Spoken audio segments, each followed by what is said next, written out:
நாம அதனுடைய இயைபுகளை எல்லாம் பார்த்துட்டு, அப்புறம் அதனுடைய பிண்டப்படிப்பை தொடர்ந்து அதனுடைய இலக்கண குறிப்புகளையும் நாம கடந்த வகுப்புல பார்த்தோம். எனவே இந்த 8வது நூற்பாவுல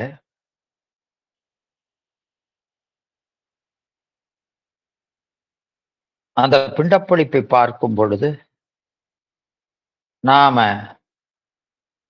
இந்த ஆன்மா முன் செய்து கொண்ட புண்ணிய விசேடத்தால, அந்த புண்ண விசேடம்ங்கிறது சிவபுண்ணியம். அதனால தம் முதலே குருவாக வந்து அப்படிங்கிறோம். அப்போ அதைத்தான் நமக்கு அந்த சித்தியார்ல அந்த 117வது பாட்டுல காண்பவன் சிவனேயானால் அரண் அடிக்கு அன்பு செய்கை மாண்பு அறம். அதுதான் தவம். அறநடிக்கு அன்பு செய்கை.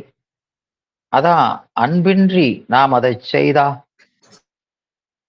அது தவமாகாது. கோடி தீர்த்தம் கலந்து குளித்தவை ஆடினாலும் அந்த ஈசனுக்கு அன்பில்லையேல் ஓடு நீரினை ஓட்டக்கூட தட்டி மூடி வைத்திட்ட முற்கரோடு ஒக்குமை என்றார் போல, அந்த அறநடிக்கு அன்பு செய்கைதான் மாண்பு அறம், அது தவம். அரண் பாதம் மறந்து செய் அறங்களெல்லாம், அது அறங்களே ஆயினும் அவனை மறந்து செய்தால் வீண் செயல், அது மரம், அது தவம் அல்ல அவம் என்பார். எனவே இறைவன் சொன்ன விதி அறம். விருப்பு ஒன்று எல்லாம் பூண்டனன் வேண்டல் செய்யும் பூசனை புரிந்து கொள்ளே என்று நமக்கு சொல்லுவார். எனவே அவனைத்தான் பூசிக்கணும். அது அன்பினால பூசிக்கிறது தான் தவம் என்று அங்கே சொல்லுவார். எனவே இங்க நம்ம சிவானந்த மாலையிலும் ஐவகையாம் சக்தியை விட்டு ஆனந்தத்து எய்து நிலை தெய்வநெறி தேசிகனே செப்பு எனக்கு தையலை முன் பாங்கியர்கள் நாயனோடு ஆக்கி பணியறவே நீக்கம் அதுபோலே நினை என்பது சிவானந்த மாலை. எனவே அந்த தையலை மணமகளை மணமகனோடு சேர்ப்பிக்கின்றது போல அந்த தோழிகள் சேர்ப்பிக்கிறாங்க. அதுபோல இந்த ஐவகையாம் சக்தியை விட்டு, இந்த பாசத்தை ஐம்புல வேடரை விட்டு ஆனந்தத்து எய்தி நிலை அதை தெரிவிக்கின்ற தெய்வநெறி தேசிகனை அந்த தையலாக ஆன்மாவாகவும் அந்த சிவபெருமானின் நாயகனாகவும் அந்த ஆன்மாவை அந்த சிவபெருமானோடு சேர்ப்பிக்கின்ற அந்த பாங்கியராக தேசிகனும் இந்த சிவானந்த மாலையிலே சொல்லப்படுகிறார்கள். எனவே இங்க அந்த பெருமானுடைய அதுல நமக்கு சொல்லும்போது அந்த தீக்கை அவன் குருவாய் வந்து தீக்கை செய்கிறான். தலையிலே வைத்து அப்படின்னு சொல்லலை, திருவடியை தலைமேல் வைத்து என்பார். தலைமேல் வைத்து அப்படி சொல்றதுனால அந்த மறைமுடிக்கண்ணே வயங்கா நின்ற அந்த செல்வத் திருமடியினுடைய சீர்மை தோன்றுமாறு அங்கே சொல்லி இருக்கிறார். அப்படி நமக்கு அந்த தீட்சை செய்து அந்த ஞானம் நமக்கு விளங்கினால் நமக்கு பேரின்பம் கிடைக்கும். அந்த பேரின்பத்தை அடுக்கும் தேன் என்பார். இந்த அடுக்கும் தேன் என்பதில் அடுக்கும் என்பது அடுத்தல் என்ற தொழிற்பெயர்க்கண். அந்த தல்விகுதி அது தொழிற்பெயர். தன்னொற்று சந்தியோடு நீங்க எதிர்கால பெயரைச்ச இடைநிலை உம்மை ககர மெய்ச்சாரிகை ஊர்ந்து தன்னொற்று சந்தி பெற்று ஆண்டு நின்று அந்த இறையம் இடப்பாடு தோற்றாது செறிதல் பயிற்சியையும் அடுக்கல் என்னும் அந்த தொழிற்பெயர்க்கண் அல்விகுதி நீங்க அது எதிர்காலப் பெயரச்ச இடைநிலை உண்மை விகுதி நீங்க நின்று தனது வரவு கண்டோடிய குற்றுகர மூர்ந்த மெய்க்கண் ஏறி நின்று இறைமிடை போதின்மைப்படாது பன்முறை மேலுட்பது பயிற்சியும் பொருளாகக் கொண்டு இங்கே இருவகை பகுதி ஒரு வகை எச்சமாக நிற்றலின் அந்த சிறிதும் இடத்தானும் காலத்தானும் பிரிவு தோன்றாது செறிந்து பன்முறை மேல் எழுகின்ற அந்த ஆனந்தத்தேன் அடுக்கும் தேன் அடிக்கு மேல ஏறிக்கொண்டே போகிற தேன் என்று அதை குறிப்பார். உள்ளத்து அளவிலே நாம உள்ளத்து அழிவிலே நம்முடைய அறிவு அளவுக்கு உள்ளத்து அளவில் உள்ளத்து அழிவில் அடுப்பது ஆனந்தம் ஆகலின் தேன் என்பதை ஓமை குறிப்பார் சிவானந்த தேன் என்று நாம உணர வைக்கிறார். எனவே தேன் உண்ட வண்டு அசைவின்றி அத்தேன்மயமாயிருத்தல் போல இந்த ஆனந்த அனுபவத்தர் போத அசைவின்றி அந்த அறிவு எனது சத்தான அறிவு அதனால அசைவின்றி அவ்வானந்தமயமாய் இருத்தலின் ஓமையாக கூறப்பட்டது இந்த ஆனந்த தேன் உண்ட வண்டு. இதனை ஒப்பு ஓமை கூட்டு ஒற்று ஆதிகளாக கூறுவாரும் உளராலோ எனின் அவ்வாறு கூறினும் பொருள் சிதையாமையின் ஒருவாறு அமையும் என்க. எனவே அந்த அறிவிலே மாற்றம் அசைவு அதுல தோன்றுவது விடய ஆற்றல் ஒன்று ஒன்றாக பற்றி மருவிய பொறிகள் ஒன்றும் மாபூதம் ஐந்தில் ஒன்றும் கருவிகள் நான்கு நீங்கா கலாதிகள் ஐந்தும் கூடி ஒரு புலன் நுகரும் போதம் கடற்திரையே போன்று என்று இப்படி அலைபடுகின்ற அறிவு போதம். அதான் அந்த போத அசைபின் கண் தோன்றுவது விடய ஆனந்தம் ஆதலின் அந்த போத ஒளிவின் கண் தோன்றுவது சிவானந்தம் என்று நாம உணர வைக்கிறார். எனவே அந்த உள்ளத்து அழியாமையின் அடாத்தேன் என்று எதிர்மறுக்கப்படுதலால் இது அறியப்படும். எனவே மதுரம் பற்றி தேனை ஆனந்தத்துக்கு ஓமை கூறுவாரும் உளரோ என்று கேட்டால் இது நாவின் விடயமாய் இறைப்பொழுது நிற்றலின் இத்துணை சிறப்பின்று என்று நாம் உணர்ந்து கொள்ள வேண்டும். இந்த நாவல வைக்கிற தேனு கொஞ்ச நேரம்தான், அதுபோல அது அல்ல. இது அறிவிலே நிகழ்கின்ற தேன் ஆவிக்கு அமுது என்பார். எனவே அன்பரெல்லாம் உண்ண அன்பர் என்பது அங்க பொருள் புகழாதியை குறித்து பயில்வோரை நீக்கி யார் சிவபெருமானிடத்திலே அன்பு எவ்வளவு கொண்டிருக்கிறாங்களோ அவ்வளவு இன்பம் என்று அந்த ஆனந்த அனுபவத்திற்கு காரணம் இந்த மலங்களின் நீக்கம் அது இந்த குருவால் நிகழ்கிறது என்பதனாலே இந்த நூற்பா மிக முக்கியமான ஒன்றாக கருதப்படுகிறது. எனவே நாம இந்த இதுல ஐம்புலன் என்றதுல புலன் என்பது ஆகுபேராய் பொறியை குறித்திருக்கிறது. அந்த புலன் என்றது பொறியை குறித்தா கூட அது உபலக்கணமாக எல்லா கருவிகளையும் குறிக்கும். இங்க ஆகுபேரான் என்று அந்த 5 பொறியை குறிக்குது. இந்த 5 முன்னால நிற்பதனால இதை சொல்லியிருக்கமே தவிர பின்னாலே நிற்கிறாங்க எல்லா கருவிகளும் தான், வேடர்கள் தான்.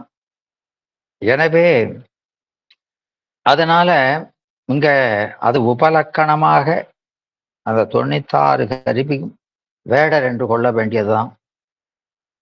வளர்ந்து அயர்ந்தனை என்பது ஈந்து புகழ் பெற்றான் என்பதை போல காரணகாரியமாய் மழை பெய்து குடம் நிறைந்தது என்பதை போல காரணகாரிய பொருட்டாய் நின்றது உண்டு பசிதீந்தான் என்பது போலவும்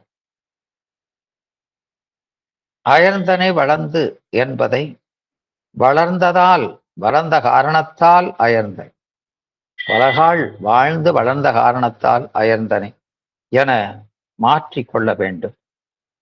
இதுக்கு வேர்த்து வெகிழார் விழுமியோர் என்றார் போல இது முன்பின்னாக தொக்கது என்பார். அது நாம கடந்த வகுப்புல பார்த்தோம். அந்த நாலடியாரில் உள்ள நேர்த்து நிகரல்லர் நிகரல்லார் நீரல்ல சொல்லியக்கால் வேர்த்து வெகிழார் விழுமியோர் ஓர்த்து அதனை உள்ளத்தான் உள்ளி உரைத்துராய் ஊர் கேட்ப துள்ளி தூண்முட்டுமாம் கீழ் என்ற அந்த சினமின்மை என்ற அதிகாரத்துல வரக்கூடிய நாலடியார் பாட்டு, அதை எடுத்துக்கூடிய 64வது பாட்டு. அதுல வேர்த்து வெகிழார் வெகுண்டதால் வேர்த்தார் என்பது வேர்த்து வெகிழார் என்று அப்படி வந்திருக்குது என்று இந்த ஓமையை நமக்கு காட்டினார். அப்புறம் இந்த அயர்தல் என்பது மறத்தல். அந்த மறத்தல் என்பது நாம பொச்சாப்பு அத திருக்குறள் வழி நின்று அதனுடைய இழிவுகளை நாம் பார்த்தோம். பொச்சாப்பு கொல்லும் புகழை அறிவினை நிச்ச நிரப்பு கொண்டாங்கு என்றதைப் போல இது நம்முடைய பெருமையை கெடுப்பது இந்த மறதி என்பது. எனவே அறிவிருந்தும் விளக்கமுறாமல் செய்வதால், அது தக்க நேரத்தில் விளக்கம் பெறாமல் செய்வதால் நிச்ச நிரப்பு அறிவை கொள்வது ஆயிற்று. கோபமே அறிவை கொல்லும். அதுபோல இந்த நிச்ச நிரப்பும் 10 பசி வந்தால் 10 பறந்து போம் என்கிறோம். எனவே இங்க தான் முதல் என்றது வேறு முடிவு. தம் முதல், இந்த தம் முதல் என்றது வேறு முடி. அப்போ இங்க ஆண்மான ஒருமையில தொடங்கி இங்க தம் என்ற பன்மையில வருதேன்னா அது வெவ்வேறு முடிவு. யாம் எம்மூர் புகுவன் நீர் நும்மூர் புகுவை என்றார் போல பால் வலுவின்மை கண்டுகொள்க என்பார். தம்முதல் என்ற விடத்து தம் என்பது பலர்பால், வளர்ந்து அயர்ந்தனை என்றது முன்னிலை ஒருமை.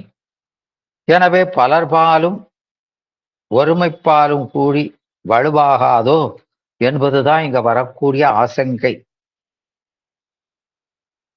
எதனாலன்னா அப்படி கேட்டால் அது ஆகாது, வலு ஆகாது. எதனால்னா எல்லா உயிருக்கும் பொதுவாக முதல் என்பது தோன்ற தம்முதல் என்பது ஒரு முடிவு. எல்லாருக்கும் முதலாகிய பெருமான், எல்லா உயிர்களுக்கும் முதலான பெருமான் என்பது ஒரு முடிவு. வளர்ந்து அயர்ந்தனை என்பது முன்னிலையை குறித்த மற்றொரு முடிவு. ஆக இது வேற வாக்கியம், அது வேற வாக்கியம் என்று கொள்ள வேண்டும் என்று சொன்னார். அப்புறம் குருபுமம் என்ற அந்த உம்மை இதுகாரும், இதுகாரும் காரும் என்பது கால விஷேடம் குறிப்பது. இதுகாரும் உயிருக்கு உயிராய் உள்நின்று உணர்த்தியதுவும் அன்றி அவன் திரோதான சக்தி ரூபமா, அவன் தோன்றா துணையாய், அதான் அங்க உள்நின்று என்றது. கல்வனாய் நின்று வினைக்கு தகுந்த விடயபோகங்களை உணர்த்தி வந்ததுவும் அன்றி என்பது. அதனால உள்நின்று என்பது இந்த விஞ்ஞானகலருக்கு போல ஞானத்தை உணர்த்துவதுன்னு நாம கொள்ளக்கூடாதுங்கிறத கடந்த வகுப்பிலே நாம சொன்னோம். அதனால அங்க உள்நின்று என்பது தோன்றா துணையா என இறந்தது தழியிற்று, அது சிறப்புமாம். அந்த உண்மை இறந்தது தழிய.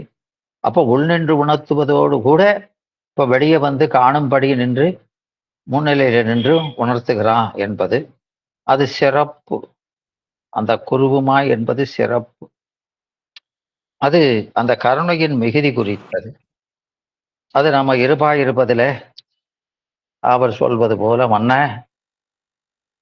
என் அறிவிலே மண்ணிருக்கின்ற என் அரசே, ஊரும் பேரும் உருவும் கொண்டு என் ஊரும் பேரும் உருவும் கெடுத்த பெண்ணை சூழ்ந்த வெண்ணயம் பதியில் சைவ சிகாமணி மெய்யர்மைய என்று அந்த அருள்நந்தி சொல்வது போல அந்த ஊரும் பேரும் உருவும் இல்லாத அந்த எந்தை நமக்காக ஒரு ஊரும் பேரும் உருவும் கொண்டு வந்திருக்கிறான். எனவே பிறவா முதல்வன் பிறந்து என்பார். ஆமா, ஒரு பேரில்லா நாதன் ஒரு பேர் புனைந்து என்று போற்றி பகருளிலே சொல்வார். பேரில்லாத நாதன் ஒரு பேர் புனைந்து, பேரில்லாத நாதன் என்பது அது சொரூப நிலை, பேர் புனைந்து தடத்தம். அந்த பிரமன் மால்காணா பெற்றியோன் காண்க, அற்புதன் காண்க, அநேதன் காண்க, சொற்பதம் கடந்த சொல்லோன் காண்க, சித்தமும் செல்லியா சேட்சியன் காண்க என்று அப்படி அப்படி காணதற்கு அரியவாயிருந்த அந்த அசிந்தியதனாகிய பதி அவன் காணும்படி கண்ணால் யானும் கண்டேன் காண்க என்று அவன் சிந்திதனாக கருவிகளுக்கு எட்டும்படி வருதது. அதைத்தான் இங்க சொல்றாரு. கண்ணால் யானும் கண்டேன் காண்க, அழு நனி சுரக்கும் அமுதே காண்க, கருணையின் பெருமை கண்டேன் காண்க, புவனையில் சேவடி தீண்டினன் காண்க, சிவன் என யானும் தேரினன் காண்க, அவனை ஆட்கொண்டு அருளினன் காண்க என்று இப்படி அந்த அருளினுடைய மிகுதிப்பாடு குறித்து நிற்கிறதுனால அது சிறப்பு என்று அங்கே சொன்னார். அப்புறம் அந்நியமின்மையின் என்பது அந்த அயரா அன்பின் அயராமையாலாகிய அன்பு என காரணகாரிய பொருட்டாய் நின்றது. அந்த அயரா அன்பின் என்பது போல சேருவதற்கு ஏதுவாய் நின்றது. அந்த சேருவதற்கு காரணம் அயராமையாலாகிய அன்பு என்றது போல இங்க அந்நியமின்மை. அவன் நம்ம விட்டு நீங்கே நிக்கல. அதனால இந்த பாசப்பற்று அற்றா நாம அங்க போய் தான் தாய் தரை போல அவன் நம்மை தாங்குவதாக இருக்கிறான்னா அவன் எப்போதும் தாங்கி கொண்டிருக்கிறான். அதை உணராமல் இருந்ததுதான் இந்த பாசப்பற்று காரணம். எனவே அது நீங்கவே அதை உணர்கிறோம் என்பது. எனவே அந்த அந்நியமின்மையாம் தன்மையால் அரண்கடல் என ஏது பொருள் மாத்திரையாய் நின்றது. எனவே அந்நியமின்றாம் தன்மை உடையவனாகி செல்லும் என்பதாம். எனவே அந்த அன்பியன்மின்மையின் அரண்கள் செல்லும். அவன் நம்ம விட்டு பிரியாது இருக்கிறதுனால அவன் திருவடியில சேருது. சேர்ந்து அவனோட அனன்யம் ஆகிறது. அந்த அனன்யம் ஆக கலந்ததுனால அந்த அரண்கடல் செல்லும், அந்த பேரின்பத்தை நுகரும் என்பது. இங்க அரண் என்பது சுட்டுப்பெயர் மாத்திரையாய் நின்றது என்றான். இந்த அரண் என்றது எதை குறிச்சது அப்படின்னா, அந்த அரண் என்பது நம்ம பாசத்தை அறுக்கின்ற அரண் என்று அவனுடைய செயலை குறிப்பிட்டு கூறுகிறது. அரண் என்றது அந்த மன்னவனை குறித்த சுட்டுப்பெயர். இதற்கு ஓமை சீவக சிந்தாமணியில வருகிற ஒரு பகுதியை சொல்கிறார். அது இந்த பொன்பூன் சுமந்த புணர்மெல் முளை கோடு போல நல் பூங்கடலான் இரு திங்கள் நயந்தவாறும் கல்பாடு அழித்த கணமாம் அணி தூண்சை தோளான் என்பது. அப்படி சொன்னது மாதிரியும் பாரு.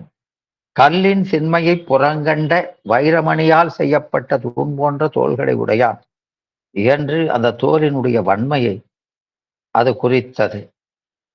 அதனால கல்பாடு அழித்த கணமாம் அணித்தூசை தோளான் என்றார் போல அது சுட்டுப்பெயர் என்பார்.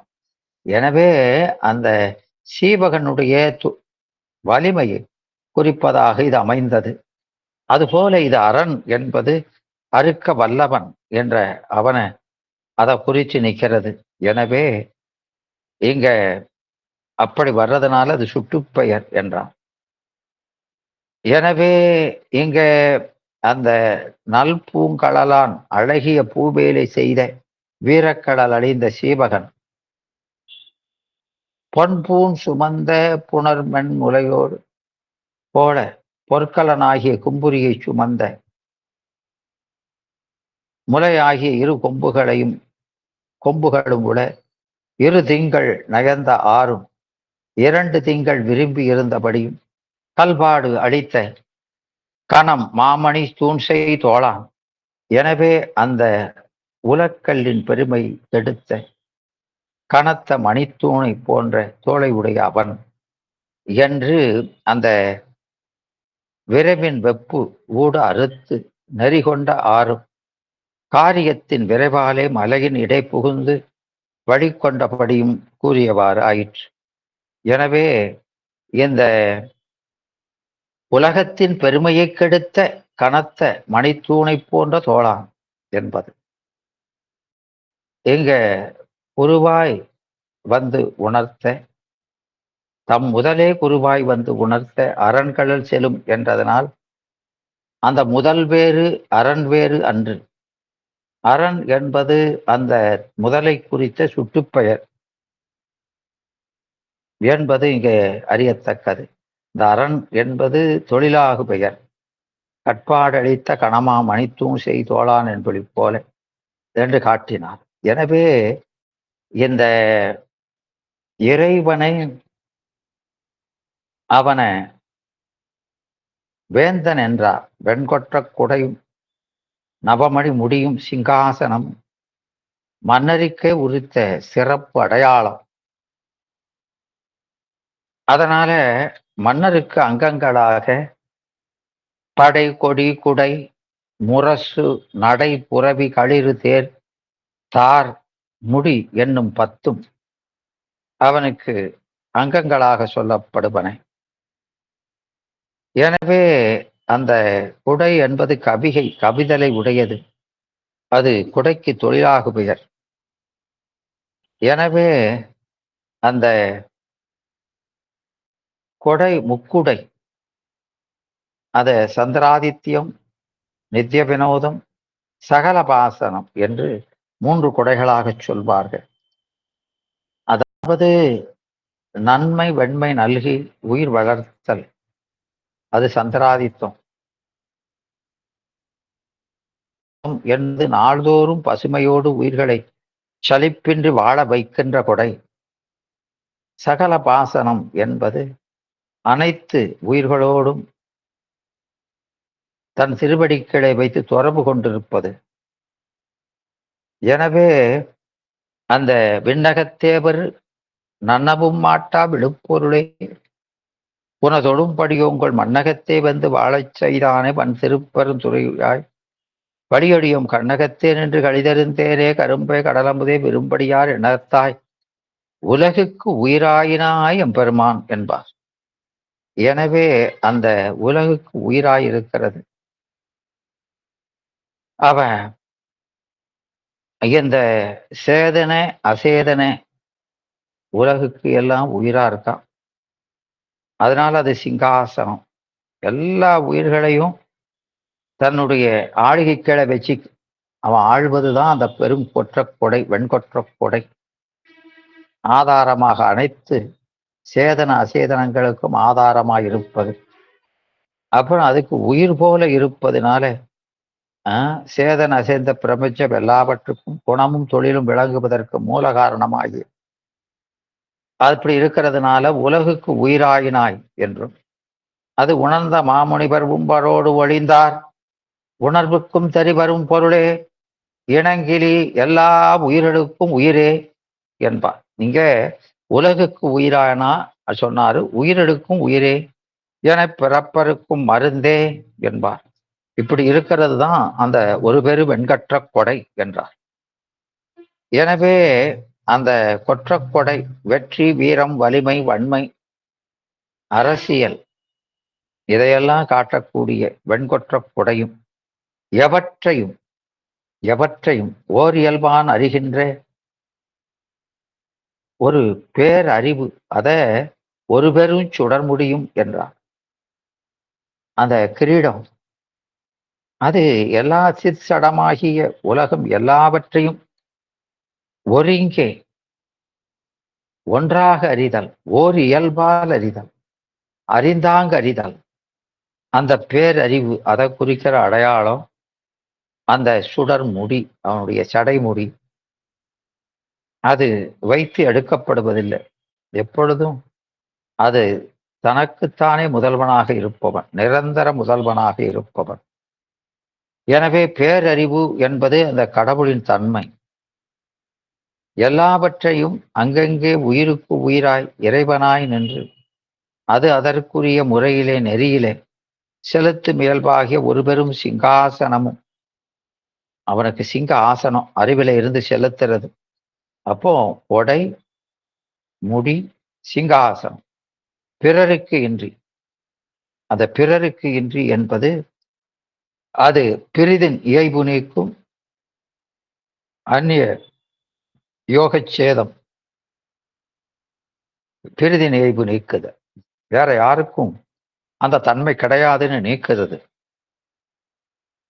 தனக்கே உரிமையாகச் சிறந்தமை, அவன் ஒருவனுக்குத்தான் அந்த தகுதி உண்டு. அதனால தனக்கே உரிமையாகச் சிறந்தமை பற்றி அது இயைபு இன்மை நீக்குதல். அது இயைபு பிரிதினி, மற்றவர்களுக்கு அந்த இயைபு இல்லை, இவனுக்கு ஒருவனுக்கு மட்டும்தான் அந்த தகுதி இருக்கிறது என்பது உறுதி செய்வது. அதான் இயைபு இன்மை நீக்குதல். அயோக விவேகச்சேதம் பற்றி இந்த தன்மைகள் பசுக்களுக்கும் பாசங்களை அரித்தலாம். இந்த பசுக்கள்கிட்ட இருக்கக்கூடிய பாசம், அது அனாதிய பாசத்தோடு இருப்பதனாலதான் பசு. அந்த பாசங்களை அரித்தலாம், சிறிது சிறிதாக அரித்து எடுப்பதனால அரண் என்ற திருப்பெயருடைய முதல்வனை, அவனை மன்னவனாகச் சொன்னார்கள். அவனது பேரானந்த பெருஞ்செல்வம் முழுதும் தனக்கேயாய் கொண்டு அனுபவிக்கின்ற சுதந்திரம் உடைமை பற்றி, சித்து எனப்படும் சாதி ஒப்புமை பற்றியும் இந்த ஆன்மாவை மன்னவ குமாரன் என்று சொல்லப்பட்டது. அப்படி உருவகித்தார் என்று இங்க அந்த ரெண்டு உருவகத்திற்கான காரணத்தை இங்க விளக்குகிறார். எனவே அப்போ இங்க அந்த அது வழிநூல்ல அதை சொல்லியிருக்கிறாரு. இங்க ஏகதேச உருவகமா வச்சிருக்கிறார். வேடரை மட்டும் சொல்லியிருக்கிறாரு. ஐம்புல வேடன் வளர்ந்தனை அயர்ந்தன தம்முதல் குருவுமாய் தவத்தின உணர்த்த. இந்த தம்முதல்னு சொல்லி வேடரன்னு அந்த பொறிகளை சொன்னார். எனவே இங்க பொறிகளை வேடரெனவே அதற்கு மறுதலையாகிய வேந்தர் அவன் இந்த பதி ஆகிறான். எனவே இந்த பாசத்தை அப்படி சொன்ன வேடர்னு சொன்னதுனால அந்த பதியை நாம என்ன சொல்றோம், அதுக்கு மறுதலையா சொல்றோம். அப்படி சொல்வதற்கு இந்த 3 காரணங்களை காட்டுகிறார். அது வெண்கொற்ற கொடை, அந்த 10 அடையாளங்கள்ல ரொம்ப முக்கியமானதாக சொல்லப்படுவது இந்த 3. அந்த வெண்கொற்ற கொடை ஒன்று, சுடர்முடி, அப்புறம் சிங்காசனம் என்று. அப்போ அந்த வெண்கொற்றை கொடை என்பது எல்லாவற்றையும், சத்து சடம் ஆகிய எல்லா உயிர்களையும் ஆதாரமாக இருப்பது, அதை குறிக்கக்கூடிய அடையாளம் என்பது. அப்புறம் அந்த சுடர் முடி, அந்த கிரீடம், அவனுடைய சடைமுடி எதை குறிக்குதுன்னா பேரறிவை குறிப்பது. என்ன பேரறிவுனா, எல்லா உலகத்திலையும் இருக்க உலகத்தையும் அதுல இருக்கிற உயிர்களையும் ஒருங்கே அறிகிறது. ஓர் இயல்பான் அறிகின்ற தன்மை, ஒருங்கே அறிகின்ற தன்மை, ஓர் இயல்பான் அறிகின்ற தன்மை பற்றி அந்த பேரறிவு அதை குறிக்கிற அடையாளம் அந்த பெருஞ்சுடர் முடி என்று அங்கே சொன்னார். எனவே அந்த சுடர் முடியும் அதுவும் ஒரு அடையாளம். ஒரு பெரும் சுடர் முடியும் 2வது. 3வது சிங்காசனம். எல்லா உயிர்களினுடைய அறிவுதான் அவனுக்கு சிங்காசனம். அவன் உள்ள இருக்கிறது, செலுத்துறதுக்கு வெளியே இருக்கிறது. அது அப்போ அவன் வெளியே இருக்கிறான், உள்ளவும் இருக்கிறான். உள்ள இருக்கிற நிலையில அவனை அந்த சிங்காசனம், அந்த அறிவு, உயிர்களினுடைய அறிவு தான் தனக்கு சிங்காசனமாக கொண்டு அதுல அமர்ந்து அவற்றை செலுத்துகிறான், முத்தியை நோக்கி செலுத்துகிறான். அதனால அதைத்தான் இங்க சொல்கிறாரு. அதனால அது எப்படி செலுத்துகிறான்னா, இமைப்பொழுதும் நீங்காம இருந்து செலுத்துகிறான். அதற்கு செலுத்தும் இயல்பாகிய அப்போ அந்த உயிருக்கு உயிராய் இறைவனாய் நின்று அந்தந்த ஆன்மாக்களுக்கு எந்த ஆன்மாவை எந்த முறையில செலுத்தணுமோ அந்த முறையில அதை செலுத்துறான். அதனால எல்லா ஆன்மாவையும் ஒண்ணு போல செலுத்த முடியாது.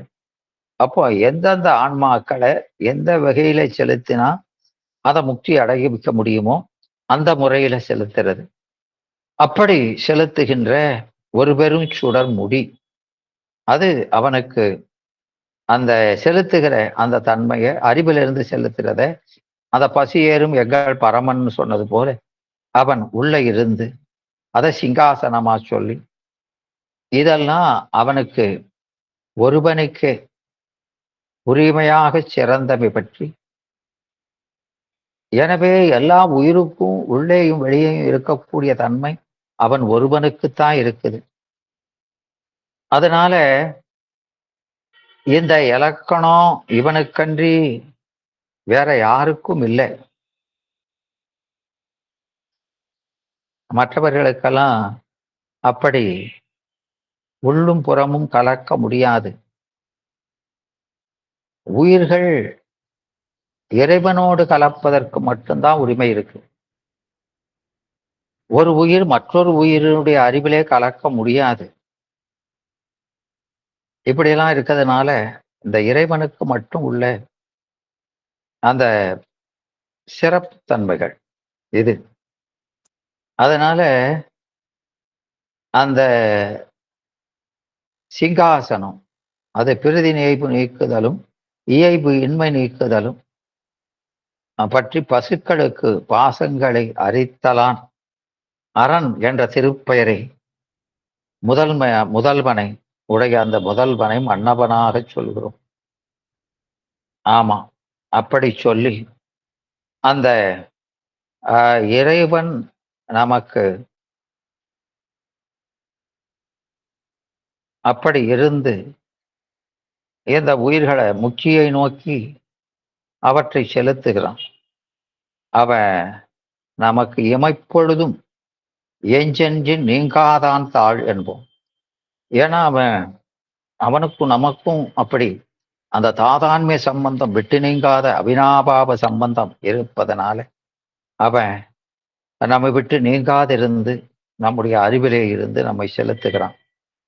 அதனால அவன் யாவர் யாவையும்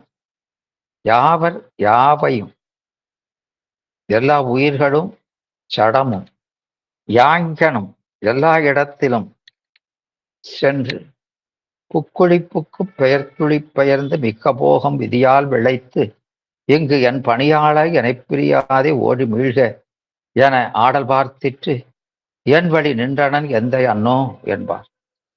இப்படி நமக்கு விட்டு நீங்காத துணையாய் இந்த ஒரு பிறவியில் இல்லை எத்தனையோ பிறவிகள் எடுத்தாலும் அத்தனை பிறவிகளிலும் நமக்கு கூட என்று இமைப்பொழுதும் நீங்கானா இருந்து நம்மை அந்த முக்கியை நோக்கி செலுத்துகின்ற பேரருளாளனாக இருக்கிறான்.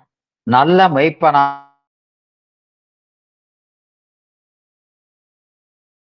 என்ற திருப்பெயருடைய முதல்வனை மன்னவனாகவும் அந்த முதல்வனது பெரும் செல்வம் முழுவதும் ஏன்னா அவனுக்கு அனுபவம் கிடையாது, முழுவதும் தனதேயாக கொண்டு அனுபவிக்கும் சுதந்திரம் உடைமையும். அது சுதந்திரம் நமக்கு இந்த ஆன்மாவுக்கு இருக்குது. அது மட்டுமில்ல, நாம சித்து, இறைவனும் சித்து, நாமும் சித்து. சித்து எனப்படும் சாதி ஒப்புமை பற்றி அந்த 2 காரணங்கள் பற்றி அந்த செல்வத்தை அனுபவிக்க உரிமை பற்றியும் சித்துகிற ஒரே சாதியாயிருக்கிறது பற்றியும் ஆன்மாவை மன்னவ குமாரன் என்றார். அதனாலதான் இங்க ஆர்வல்லார் காண அரண் அவனை அன்பனும் போர்வையதனாலே பொறுத்து அமைத்து சீர்வல்ல தாயத்தால் நாமும் தனி நெஞ்சுனுள் அடைத்து மாயத்தால் வைத்தோம் அரைத்து என்பார் காரைக்கால் அம்மை. எனவே அந்த அரண் அவனை, அரண் எனும் திருநாமமுடைய அந்த பெருமானை அன்பாகிய போர்வையினாலே போர்த்து அவனது பொருள்சேர் புகழைப் பாடி போற்றவல்லோம் என்ற உரிமை காரணமாக அந்த அரண் அடியார்களாகிய நாமும் அந்த பெருமானை அயலவர் அறியாத வண்ணம் நமது நெஞ்சமாகிய பெட்டகத்தில் மனமாகிய அந்த தனி இடத்திலே மறைவாக அடைத்து வைத்து அவனை போற்றினோம், பூசித்தோம். இனி அந்த பெருமானை புறத்தே யார் களமண்ண முடியும் என்று அங்கே சொல்கிறார். எனவே இங்கு அரண்கிறது எல்லா உலகங்களையும் முடிவில் அழித்து ஒடுக்குபவன். இறைவனுக்கு ஆட்பட்ட மை அடியார்கள் இறைவனது திருவருளின் அந்த திருவருள் இன்பத்தில திளைத்து மகிழ்கின்ற அந்த நிலையிலே தமக்குள் கூறுவதாக அமைந்தது இந்த பாட்டு. என நாடி நாரணன் நான்முகர் என்றுவர் தேடியும் திரிந்தும் காணவல்லரோ மாள மாளிகை சூழ் தில்லை அம்பலத்து ஆடி பாதம் என் நெஞ்சுள் இருக்கவே என்று அப்பர் சுவாமிகளும் கூறுகிறார். எனவே இது ரெண்டும் ஒப்பு நோக்கத்தக்கது. எனவே இறைவனது சீர் மெய்ப்புகளை விரித்து உரைக்கும் தெய்வப் பாடல்கள் தாயச் சீர்வல்ல தாயத்தால், தாயம் என்பது உரிமை, அந்த உரிமையால வெச்சம். எனவே பாடப்பெறும் தலைவனுக்கு பாடுவாருக்கும் இடையே அமைந்த அந்த அன்பின் கிழமை, அந்த உரிமை மாயம் என்பது இங்க மறைப்பு. எனவே இப்படி அந்த அவ் ஆன்மாவை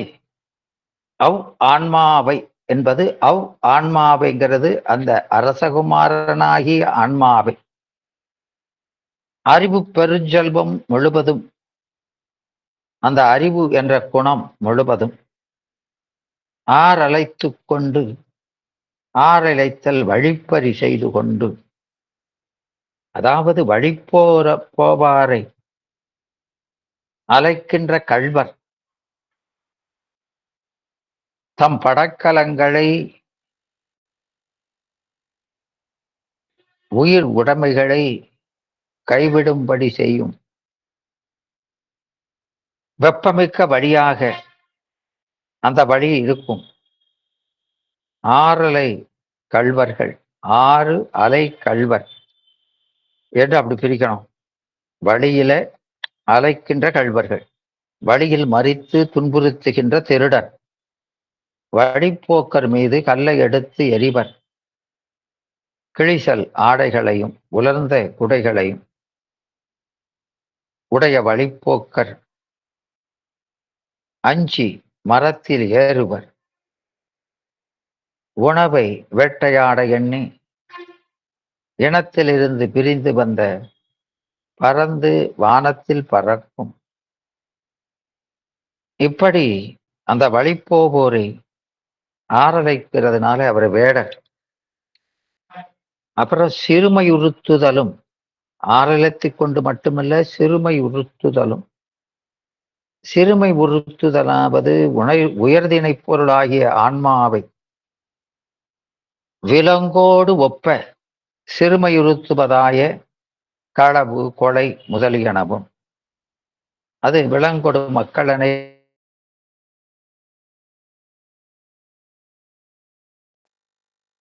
விலங்கோடு சேர்ப்பது. எனவே அந்த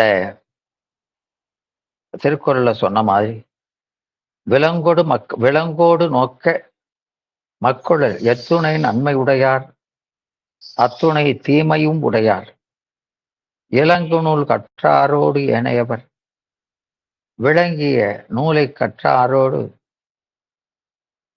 நோக்க ஒப்பு நோக்க இந்த கல்லாதவர்.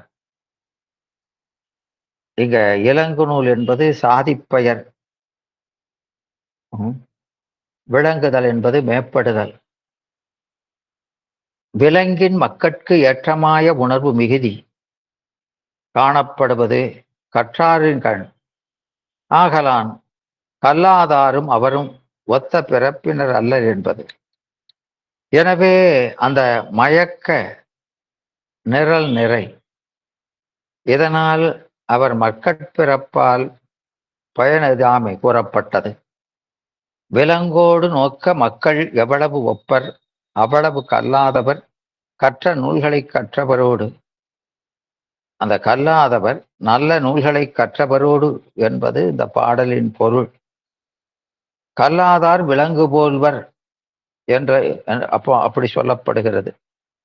கல்லாது நீண்ட ஒருவன் உலகத்து நல்ல அறிவாளர் இடைப்புக்கு மெல்ல இருப்பினும் நாயிருந்தற்றே இரா அது உரைப்பினும் நாய் குறைத்தற்று என்று அங்கே நமக்கு சொல்கிறார். எனவே படிக்காமலே காலம் கழித்து அப்படி உயரமாக வளர்ந்த ஒருவன் அவர் நல்லறிவாளர் அவையிலே புகுந்து பேசாமல் இருந்தாலும் அது நாய் இருந்தது போலதான். நல்லறிவாளர் அவையிலே அந்த படிக்காதவன் புகுந்து இருக்கிறதுங்கிறது நாய் இருந்தது போலத்தான் இழிவு என்கிறார். அவ்வாறு இராது ஏதாவது ஒன்றை பேசினால் அது நாய் குறைத்தது போலாம் என்று அதை பேசுறது இழிவின் மிகுதி அங்க சொல்கிறார். எனவே கல்வி அறிவு பெறாதவர் நாய் போல் கருதப்படுவர். விலங்கோடு மக்கள் அணையர் விலங்கு நூல் கற்றாரோடு ஏனையவர் என்னும் குரல் இங்கு கருதத்தக்கது. எனவே அந்த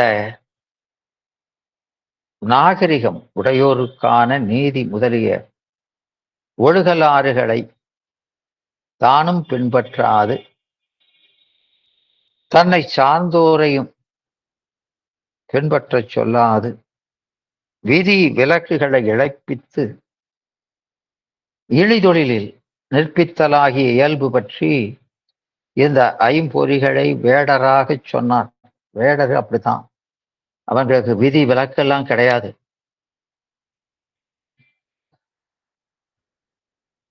அதனால இந்த ஐம்பொறிகளை வேடர். எனவே நாகரிகம் உடையோருக்கான நீதி முதலிய ஒழுகலாறுகளை தானும் பின்பற்றாது தன்னை சார்ந்தோரையும் பின்பற்ற விடாது இருக்கிறதுனால அவர் வேடர்கிறார். அப்படி உருவகம் செய்தார். இது ஏகதேச உருவகம்.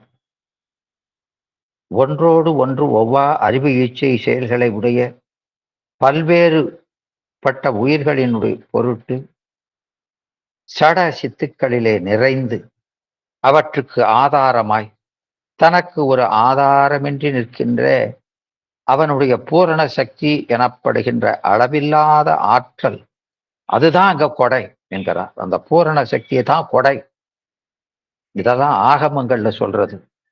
சட சித்துக்களை ஒருங்கே செயல்படுத்துகின்ற அந்த சர்வஜத்துவம் என்று சொல்லப்படுகின்ற முற்றறிவு, அது அந்த மன்னனுக்கு சுடர் முடியாக சொல்லப்படுகிறது. இது நமக்கு அந்த பாசியத்துல வராத செய்திகள். உயிர்களினுடைய அஞ்ஞானம் என்ற அந்த பிணி நீக்கி ஆனந்த பெருவாழ்வு நல்குதல் பேரறிவாளனுடைய கடப்பாடு. ஆதலாலே அவை நம் அறிவு எனும் சிங்காசனத்திலிருந்து செலுத்துகின்ற அலுப்த சக்தி என்ற பேர் அருள், அதுதான் சிங்காசனம். எனவே அரசனே அன்பர்க்கு அடியேனுடைய அப்பனே என்றமையால் மற்றவனுக்கு அரசனும் இவனுக்கு அரசனோடு அப்பனும் ஆவான் என்பது அந்த சிறப்பு பற்றி சொல்லப்பட்டது. எனவே இதையெல்லாம் இது என்ன சக்தி இறைவனுடையங்கிறத நாம இங்க புரிஞ்சுக்கணும். எனவே இங்க முதல்வனை மன்னவனாகவும் இந்த பக்குவ ஆன்மாவை மன்னவ குமாரனாகவும் ஐம்பொறிகளை வேடராகவும் உருவகம் செய்த கருத்து என்னை என்று கேட்டால் வெண்கொற்ற குடையும் நவமணி முடியும் சிங்காசனம் மன்னருக்கே உடையார் சிறப்பு அடையாளங்கள். இந்த சிறப்பு அடையாளம் என்றதனால் இது ஏனையோருக்கு உரித்தன்று. அந்த அடையாளங்களுள் கொடை எவருக்கும் மேலாய் யாவரையும் தனக்குள் அடக்கி செலுத்துகின்ற திறத்தை குறிப்பது. வியாபிச்சு நிற்கிறவன் அவனுடைய வியாபகத்துக்குள்ள வியாபியமா நிற்கிற பொருளை செலுத்தும். அது கடவுள் தன்மை, கடவுகின்ற தன்மை. மணிமுடி எவற்றையும் அறியும் திறம், அந்த பேரறிவு. செலுத்தணும்னா அறிஞ்சிருக்கணும். அறிவானும் தானே என்றார். ஏன்னா அந்தந்த ஆன்மாக்களுக்கு எதை அறிவிக்கணும், அதுக்கு எப்படி செலுத்தணும்னு தெரியணும். அறிந்து செலுத்தணும், சும்மா செலுத்தினா போதாது. அதுக்கு அந்த பேர் அறிவு வேணும். அதனால அந்த மணிமுடி எல்லாவற்றையும் அறிந்து திறம் செலுத்துவதற்கு அறிதல் வேண்டும் என்பது பற்றி அது சொல்லப்பட்டது. சிங்காசனம் எல்லாவற்றையும் நடத்தும் திறத்தை குறிக்கும். அறிகிற திறம் மட்டுமல்ல, அதை நடத்தணும்.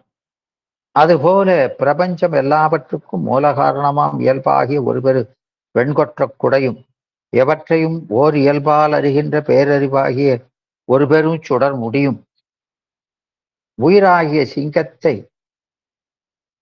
ஆதாரமாக கொண்டு அப்போ ஆசனமாக கொண்டு அங்கங்கே உயிருக்கு உயிராய் நின்று எல்லா உயிரையும் நடத்துகின்ற இயல்பாகிய ஒரு பெரு சிங்காசனம் ஆகிய இந்த மூன்று அடையாளங்களும் பிறர் ஒருவருக்கும் இன்றி தனக்கே உரிமையாகச் சிறந்தமை பற்றி பசுக்களுக்கு பாசங்களை அரித்தலால் அரண் என்ற திருப்பெயருடைய முதல்வனை மன்னவனா சொல்லப்பட்டது. அப்புறம் மன்னவனுடைய செல்வம் முழுதும் தன்னதாக அனுபவிக்கும் சுதந்திரமும் அரசத்தன்மையாகிய சாதியும் மூணாவதாக மன்னவகுமாரனுக்கு உண்டாமாறு போல உயிருக்கு அந்த முதல்வனது பேரானந்த பெருஞ்செல்வம் முழுவதும் தன்னதாக கொண்ட அனுபவிக்கும் சுதந்திரமும் முதல்வன் சித்துத்தன்மை உடையனாதல் போல சித்துத்தன்மை உடையனாயிருக்கின்ற சாதி ஒருமை பற்றியும் உயிரை மன்னவ குமாரனாகவும் இறைவனை அடைவதற்கு வழியாகிய தனு கரண புவன போகங்களில் உயிர் செல்லுங்கால் இந்த ஐம்பொறிகளாகிய வேடர் அவ்வுயிர் அடைதற்குரிய அறிவு பெருஞ்செல்வம் முழுவதையும் வழிப்பறி செய்து கொண்டு அந்த உயிரை சிரமப்படுத்துதலும் விதி விலக்குகளை கடந்த இழிந்த செயல்களிலே பிரவேசிக்கும்படி செய்தலும் ஆகிய இயல்புகள் பற்றி இந்த ஐம்பொறிகளை வேடராகவும் உருவகம் செய்தார். எனவே சூத்திரத்துல ஐம்பொறிகளை மட்டும் வேடராக உருவகம் செய்து இந்த முதல்வனை மன்னவனாகவும் ஆன்மாவை மன்னவ குமாரனாகவும் உருவகம் செய்யாத காரணத்தினால இது இந்த முதல் நூல் இல்ல இந்த 8வது சூத்திரம் ஏகதேச உருவகம் என்று அழைக்கப்பட்டது. ஆமா, இது ஏகதேச உருவம். ஆனா வழிநூல்ல மன்னவன் தன் மகன் வேறிடத்தே தங்கி என வழிநூல் ஆசிரியர் ஓதியது முற்று உருவகம். அது முற்றுருவம், இது ஏகதேச உருவம். எனவே அப்படி அங்க முற்றுருவமா சொல்லியிருப்பாரு வழிநூல் ஆசிரியர் சித்தியார்ல.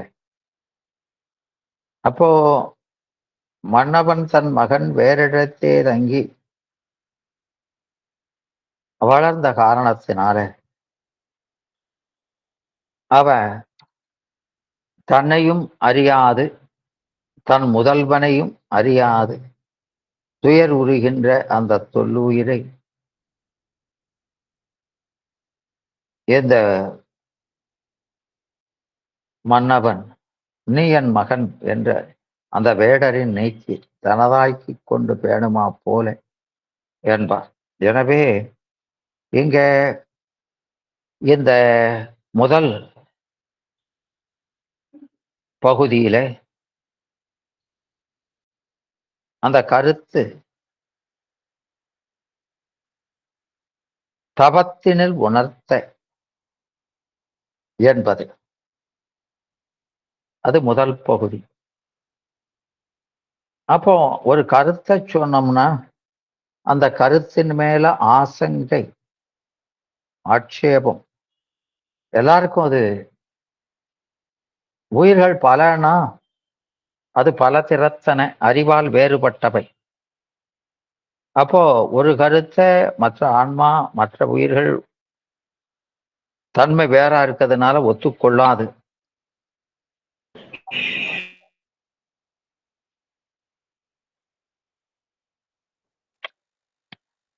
எனவே அந்த சொல்ல வந்த கருத்தின் மேல ஒரு தடை ஆட்சேபம் அப்செக்ஷன் அல்லது டவுட் ஆசங்கித்தல் ஐயங்கொள்ளல் ஆசங்கிப்புன சந்தேகம் ஆசங்கைனா ஐயம் பயம்.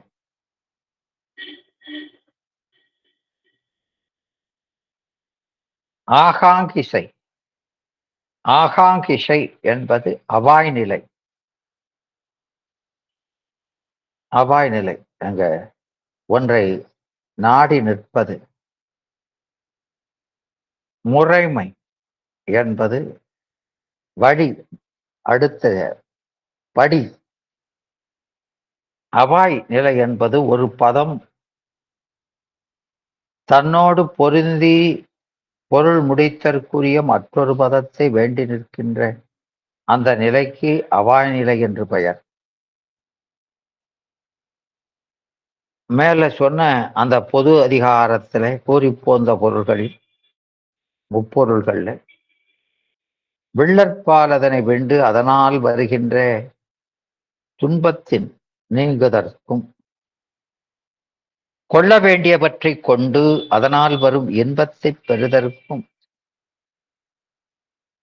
அந்த ரெண்டும் விடுதலும் இது பெறுதலும் ஆகிய வீடு பேறு அடைதற்கு உரிய இயல்பு தனக்கு உண்டு என்று 7ஆம் நூற்பாவில கூறப்பட்ட அந்த ஆன்ம இலக்கணம் சொல்லப்பட்டது. அங்க இது ரெண்டுக்கும் உரிமை உடையது இந்த ஆன்மா. எனவே அங்க இருதிறன் அறிவுள்ளது. இருதிறன்கிறது பகுதி. இரு பகுதிகளையும் அனுபவிக்கின்ற தன்மை உடையது. இருதிறன் அறிவுளதாமாறு யாங்கனம் என்ற ஐயத்தை நீக்குதல் பற்றி. அப்போ இங்க மாறுபட்ட இரண்டு பொருள்கள் இரு திறன் அப்படிங்கிறது இரண்டு பகுதிங்கிறோம். இங்க வெறும் இரண்டு பகுதி இல்லை, இரண்டு மாறுபட்ட தன்மை உடைய பகுதிகளோடு உயிருக்கு அனுபவம் உண்டாகுமாறு ஆஞ்சனம் என்ற அந்த ஆசங்கையை நீக்குதல் பற்றி அதிகரண இயைவும். அந்த சூத்திரம் 7ல இருதிறன் அறிவு இரண்டையும் அறியும் கண்போல இரண்டால் அறியும் வான் போல இரண்டின் பாலும் உடதாய் நிற்கும் படிகம் போல என ஆன்மரூபம் உணர்த்தப்படவே அதன் பின் முறையாக உணர்த்த வேண்டுவது ஆன்ம தரிசனம். அது இந்த சூத்திரத்துல உணர்த்தப்படுவதனால இந்த பாதை இயைபு என்று சொல்லக்கூடிய சூத்திர இயைபும் பெறப்படும். அப்புறம் சூத்திர 7ல ஆன்மாவிற்குரிய அதிகாரம் அதாவது சத்தை சத்தால் அறிந்து சத்தின்பால் உளதாய் சத்தாய் நற்றற்கு உரியது என்று உணர்ந்தபடி அவ்வாறு நிற்பதால் உண்டாகும் பயனும் அவ்வாறு நிற்பதற்கு வேண்டிய சாதனமும் அந்த சாதனம் வரும் வாயு யாது என்ற அவாய் நிலை நீக்குதல் பற்றி ஒத்து இயைபும். ஆக இந்த 3 இயைபும் பெறப்படுகிறது. எனவே சத்தான் விளங்கி சத்தின்பால் உளதாய் சத்தினை அறிந்தி சத்தாய் நிற்கும். அப்படி சித்தாய் நிற்குமாறு அனுபவம் உணர்த்துவதால் அந்த அதிகார இயைபும்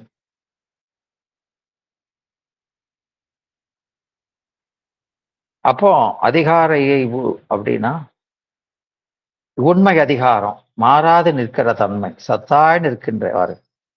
அதனால இந்த சூத்திரமும் ஞானபாத பொருள் ஞானத்தை உணரும் முறைமையினை உணர்த்துதல்னு சொல்றதுனால ஞானத்தை பற்றி பேசுவது என்பதும் இந்த 5 இயைபும் பெறப்பட்டது.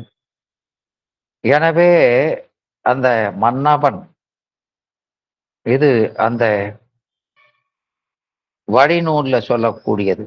மன்னவன் தன் மகன் வேறிடத்தே தங்கி வளர்ந்து அவனை அறியாது மயங்கி நிற்க பின் அவனும் என் மகன் நீ என்று அவரில் பிரித்து பெருமையோடு தானாக்கி பேணுமா போல துண்ணிய ஐம்புல வேடர் சூழலில் பட்டு துணைவனையும் அறியாது துயரும் தொல்லுயிரை மன்னும் அருளால் உருவாகி வந்து அவரின் நீக்கி மலமகற்றி தானாக்கி மலரடி கீழ் வைப்பன் என்பது சூத்திரம். இப்போ இது வழிநூல்ல சொல்லக்கூடிய சூத்திரம். மன்னவன் என்பது சிவரூபம்.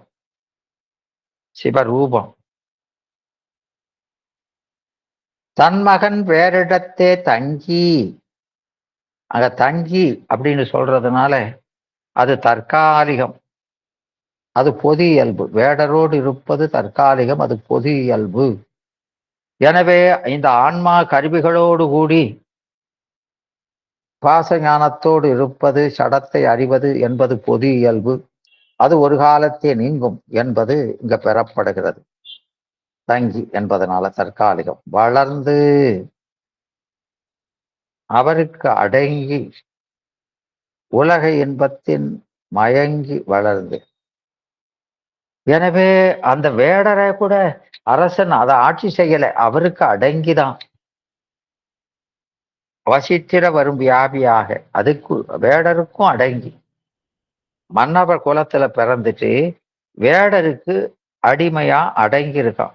அடங்கி உலக இச்சையின் மயங்கி வளர்ந்து. அப்போ இந்த ஆன்மா பாசத்துக்கு அடிமைப்படுவது என்பது இழுக்கு, இறைவனுக்கு அடிமையாயிருப்பது உரிமை. பாசத்துக்கு அடிமையாயிருப்பது இழுக்கு என்பதை அழகா உணர்த்துறாரு. எனவே அது அதாவது அந்த திருக்குறள்ல சொன்னது போல ஒருமைக்கண் குடிமைக்கண், ஒரு குடிமைக்கண் அந்த அந்த சோம்பல் என்று சொல்லக்கூடிய மடிமை, குடிமைக்கண் மடிமை தன்னொன்னாருக்கு அடிமை புகுத்தி விடும் என்பார். அது இந்த இடத்துல ரொம்ப பொருத்தமான குறள். அதனால அந்த மடிமை சோம்பல் கலப்பு அது என்ன செய்யுது, தன் ஒன்னாருக்கு பகைவருக்கு அடிமை புகுத்தி விடும். எனவே அவங்களுக்கு அடிமையாக்கிறது. அதுதான் இங்கே வேறிடத்திலே தங்கி வளர்ந்து அவருக்கு அடங்கி உலக இச்சையின் மயங்கி வளர்ந்து அவனை அறியாது மயங்கி நிற்ப. அவனுடைய உண்மை இயல்பை அறியாது, அவனை அறியாதுன்னா அவனுடைய உண்மை இயல்பு அதை அறியாது. அந்த உண்மை இயல்புங்கிறதா ஆன்ம தரிசனம். அந்த ஆன்ம தரிசனம் அப்படிங்கிறது ஆன்மாவினுடைய உண்மை இயல்பு. அதைத்தான் நமக்கு ஆன்ம தரிசனம் என்பது நாம அறிவு பொருள் மேலான அறிவு பொருளை சார்ந்திருக்கணும். அறிவு விளங்குவதற்கு ஒரு அறிவு பொருள் தனக்கு அறிவு விளங்கணும். விளங்கும் அறிவுடைய பொருள்னா தன்னுடைய மேல் ஒருவன் உணரும்னு சொல்லியிருக்கோம். அப்போ தனக்கு சார்பாக மேலான அறிவுடைய பொருளை கொண்டிருக்கணும். அதான் இயல்பு. அதற்கு மாறாக அது என்ன செய்யுது? அறிவே இல்லாத சடத்தை சார்ந்து நிற்கிறது. எனவே அதை உணர்த்துவதுதான் இங்க தரிசனம். அதான் அவனை அறியாதுன்னா அவனுடைய தன்னியல்பை அறியாது. ஏன்னா அந்த தன்னியல்பை அறியாம மயக்கிறது எதுனா அந்த கருவி சார்பு. படுங்கிலிட்ட வண்ணம் போல காட்டிட்டை காட்டி நிற்றலால் அது தன்னுடைய இயல்பையே அவன் அறிய மாட்டான். அதனால நமக்கு இந்த பாசத்தோடு கூடி இந்த பிறப்பு நிலையே இயற்கை என்று செயற்கையே இயற்கையாக தோன்றி நிற்கிறது. அதான் அவனை அறியாது மயங்கி, தன் இயல்பை அறியாது மயங்கி. மயங்குதல் என்பது என்ன அப்படின்னா அந்த பொது இயல்பையே சிறப்பியல்பாக கருதி நிற்பது. அந்த பாசத்தோடு பிறப்பு நிலையே சிறப்பு நிலையாக எண்ணுதல். அந்த பிறப்பு நிலை என்பது நமக்கு தடத்தம். அந்த பிறப்பு நிலைய நாம சிறப்பு நிலைன்னு நினைச்சுக்கிட்டு இருக்கோம். அதுதான் அந்த விபரீத உணர்வு. அந்த அப்படி நினைச்சு நிற்க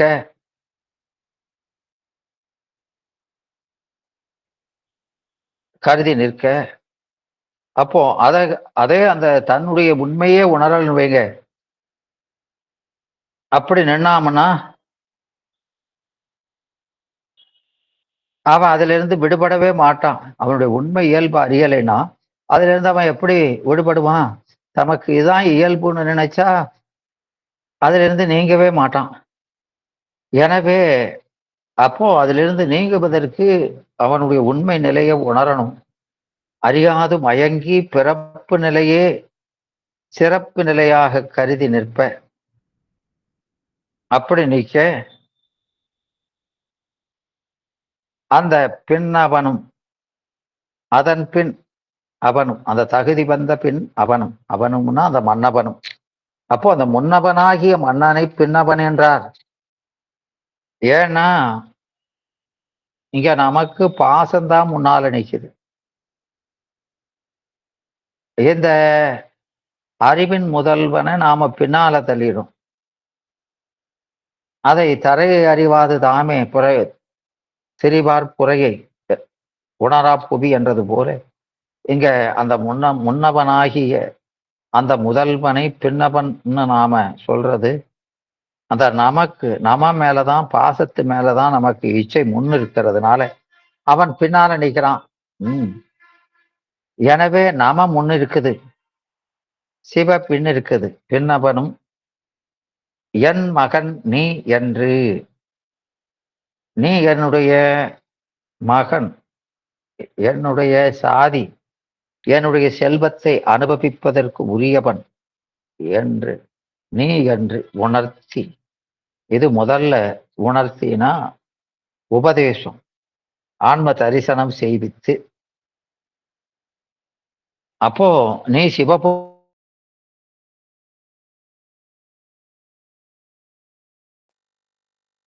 உபதேசம் உணர்த்தி. அப்ப அதை உணர்த்துறதுக்கு தமம் வேணும். அதை தமம் செஞ்சதுனால முதல்ல உணர்த்துறது.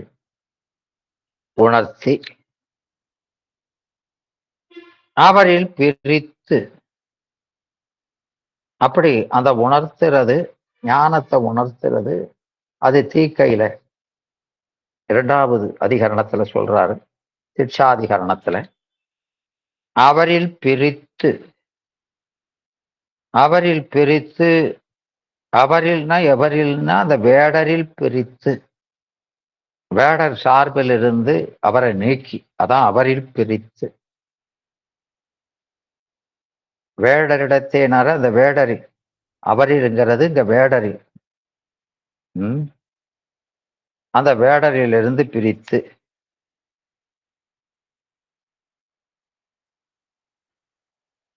அப்போ அந்த வேடர்கிட்ட இருந்து பிரித்து, அது என்னது, வேடர்ல இருந்து பிரிக்கிறது தத்துவ சுத்தி செய்து, அப்போ இவனுக்கு தரிசனம், அப்போ ஆன்ம தரிசனம் செய்யும் போது அது அந்த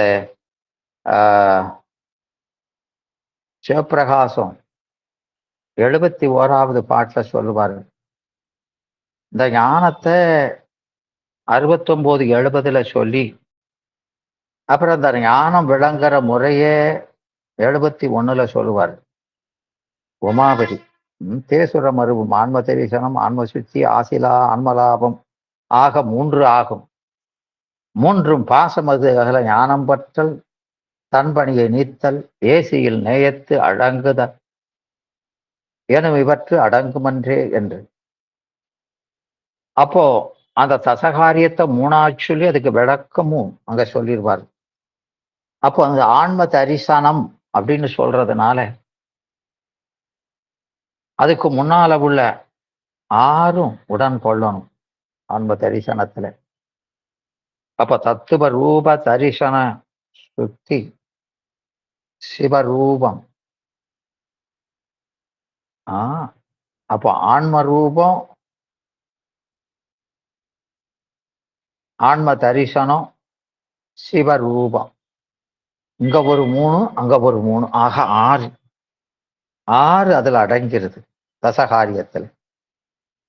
அதனால அதை உணர்த்தி என் மகன் நீ என்று உணர்த்தி, அதுக்கு தகுதி தபம், அத முதல்ல சொல்றாரு. ஆனா இங்க சிவஞான சித்தியார்ல தபாதிகரணத்தை முதல்ல வச்சு, அதுக்கப்புறம் அந்த தீட்சாதிகரணத்தை முதல்ல வச்சு தபாதிகரணத்தை 2வது வைக்கிறார். முதல் நூல்ல தபாதிகரணம் முதல்ல, தீட்சாதிகரணம் 2வது. இப்படி மாறி வைக்கிறதுக்கு என்ன காரணம் அப்படின்னா, அது மாறிதான் வைக்கல. ஏன்னா அங்க முதல் அதிகரணத்துல மெய்கண்டார் மேற் சரியாக்கிரியா யோகத்தை செய்துவின் அன்னறியாகிய ஞானத்தை காட்டி அல்லது மோட்சத்தை கொடா ஆகலான் என்று அந்த முதல் அதிகரணம் மேற்கோள் சொல்லும் இடத்து உபலக்கணமாக தீட்சையும் சொல்லிட்டார். அதனால இந்த சரியக்கிரிய யோகம் செய்வதற்கே தீட்சை வேணும். அப்ப தீக்கையுடன் செய்யணுங்கிறதுனால அந்த தீட்சையை முதல்ல சொல்லியாச்சு. சரியக்கரிய யோகங்களுக்கே தீட்சை வேணும் அப்படிங்கிறதுனால அதை முதல்ல சொல்லி அப்புறம் சொல்றார். எனவே இங்க அப்போ அதுல தபத்தின், அந்த தபத்தினில் உணர்த்திங்கிறது முதல்ல. 2வது அது முதல் அதிகரணம்.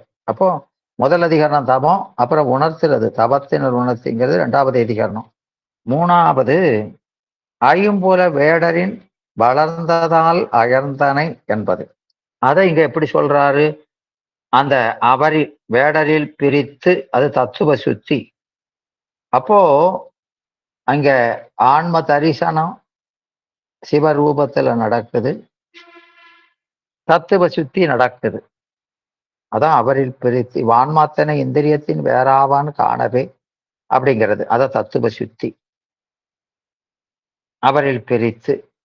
அப்புறம் 3வது பெருமையோடும், பெருமையோடும் எழிவு நீக்கி பெருமையுறும் வண்ணம், அந்த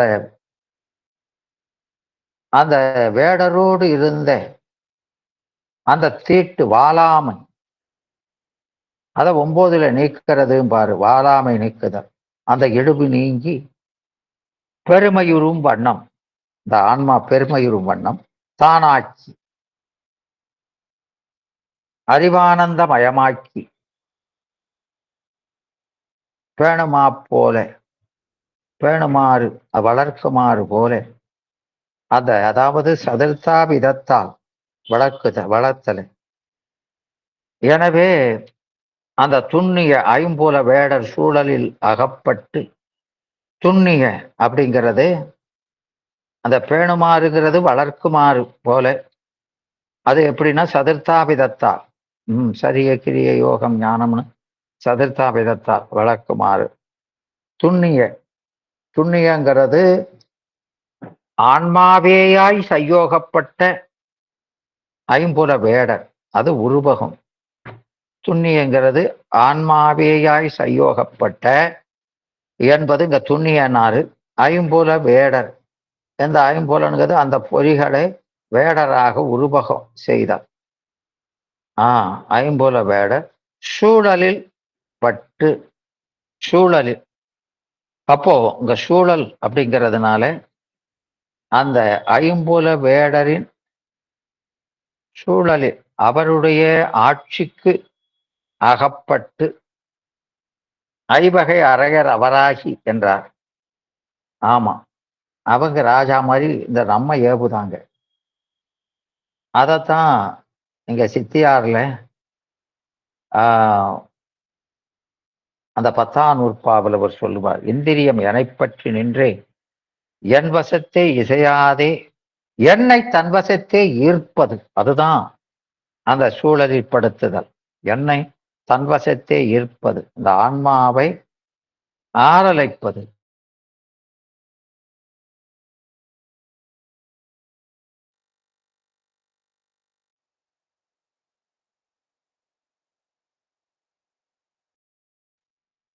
வினை பெருக்கி, பிரபிருத்தி மார்க்கத்துல வினையை பெருக்கிறோம். அப்போ துணைவனையும், அப்போ நாம வினையை பெருக்கி மேல மேல பிறப்புக்கு வழிவகுக்கிறோம்.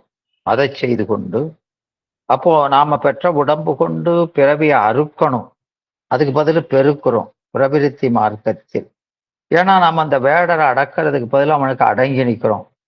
அதனால பிரபிருத்தி மார்க்கத்தில இருந்து வினையை பெருக்கி, அப்ப வினையை பெருக்கினா பிறவியை மேலும் மேலும் பெருக்கி கொண்டு துணைவனையும், இத நாம இந்த பிறவியிலிருந்து விடுபடக்கூடிய நீக்கக்கூடிய நிவர்த்தியையும் நிவர்த்தி காரணத்தையும் அறியாது, துணைவனையும் அறியாது.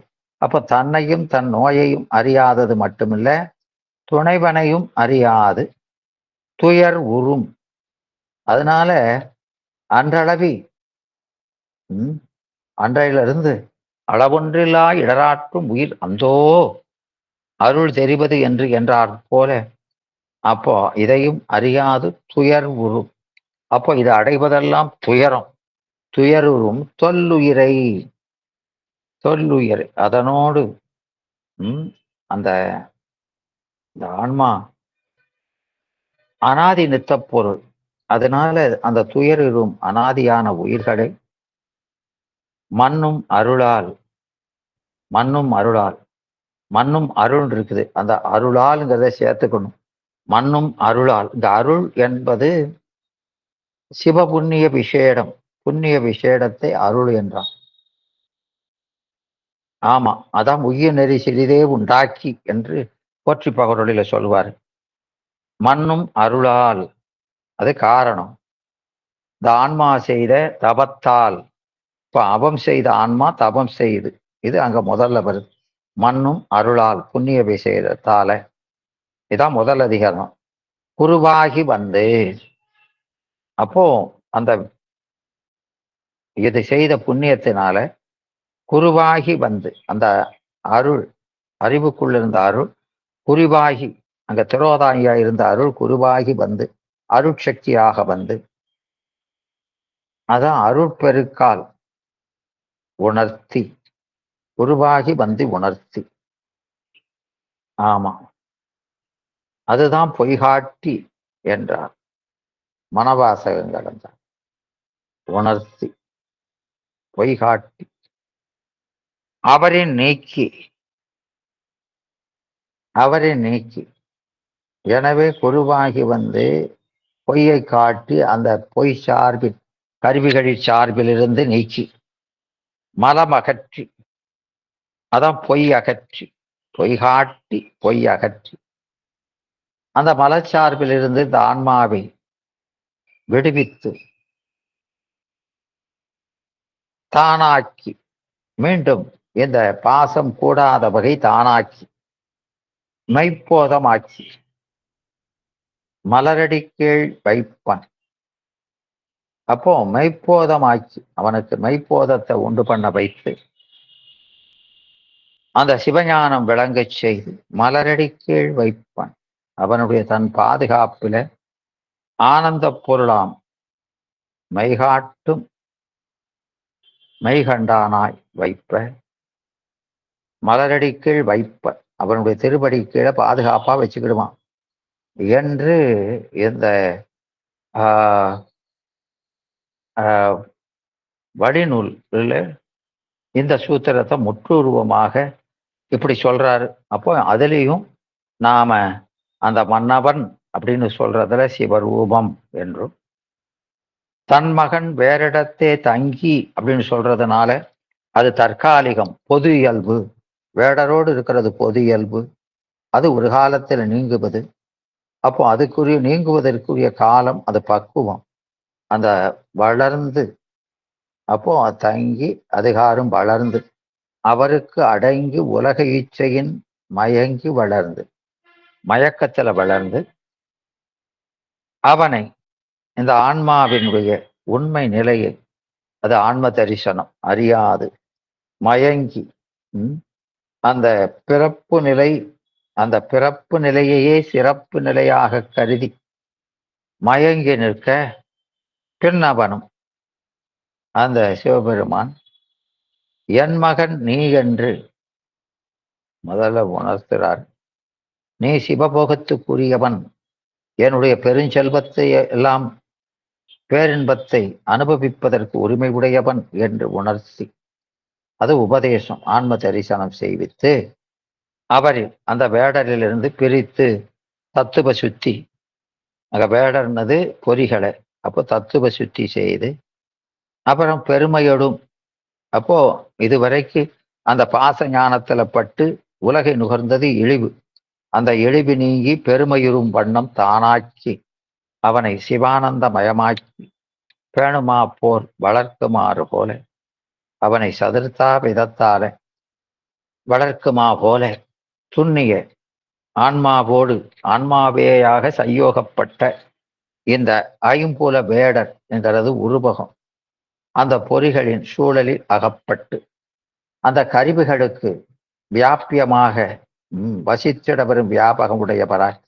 அந்த கருவி வடிவின்றி எனவே சூழலில் அகப்பட்டு பிரவிருத்தி மார்க்கத்தில வினைபெருக்கி துணைவனையும் அந்த நிவர்த்தியையும் அறியாது துயருறும் தொல்லுயிரை துன்பம் அனுபவிக்கின்ற அனாதினித்த பொருளாகிய இந்த உயிரை மண்ணும் அருளால் அது தான் செய்து கொண்ட புண்ணிய விசேடத்தால சிவபுண்ணியத்தினால உருவாகி வந்து இங்க அருட்பெருக்கால வந்து உணர்த்தி இந்த ஆன்மாவுக்கு உபதேசம் செய்து, அதாவது பொய்காட்டி அவரின் நீக்கி மலமகற்றி பொய்யகற்றி பொய்காட்டி பொய்யகற்றி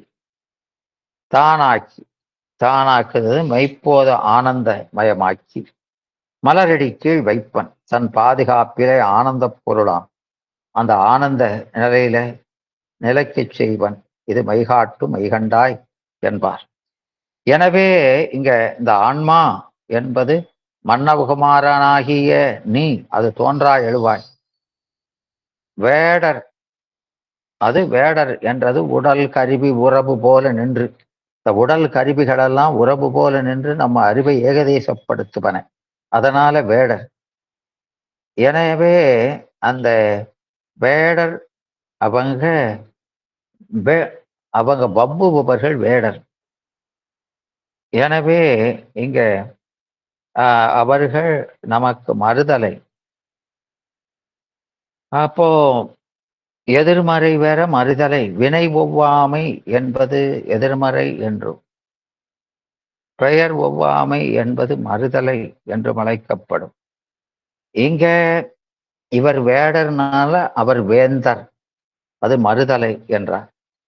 எனவே அவர் உயிர் தண்ணீர் பிறழ்ந்து ஐம்பொறிகள் உட்பட்டு அறிவிழந்து வருந்து மாற்றை நித்த முத்த சுத்த சித்து எனப்படுகின்ற அந்த ஈசன் குறிவடிவம் கொண்டு எழுந்தருளி வந்து அந்த ஆன்மாவினுடைய தவ முதிர்ச்சி நோக்கி உணர்த்தி மீட்டு தொன்னிலையில் பிறளாது வைத்து வாழ வைப்பன்.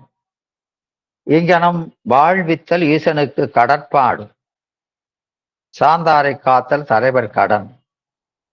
அதை இனிது விளக்குவார். அத பிள்ளை பருவத்து மடமையால் வேடருட்பட்டு பரதந்திரனாய் தன் சாதிக்கு உரிய பெருந்தன்மையை இழந்து இருதொழிலில் பயிற்றி வரும் அந்த மன்னபகுமாரன் என்று அங்கே சொன்னார்.